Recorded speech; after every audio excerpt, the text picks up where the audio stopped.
अस्सलाम वालेकुम दोस्तों, ये है जी शहद का मक्खियों का फार्म है। ठीक है जी।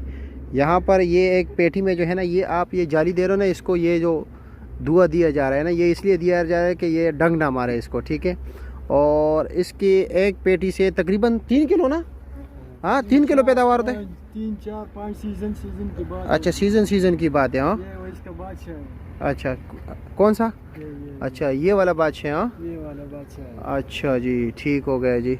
मैं खुद डर रहा हूँ, मैंने खुद जाली पहनी हुई है जी। इसने शहद है ये। कौन सा शहद है? ये सारा। अच्छा, ये ऊपर शहद है। हाँ, और ये ये फिर आप इसमें- उतारते कैसे इससे? ये इसका अपना मशीन होता है। अच्छा, मशीन के ज़रिए उतारते। मशीन अच्छा, ठीक हो गए जी। मुझे भी ज़रा आप लोग देख ले, मैंने भी ये जाली पहनी हुई है।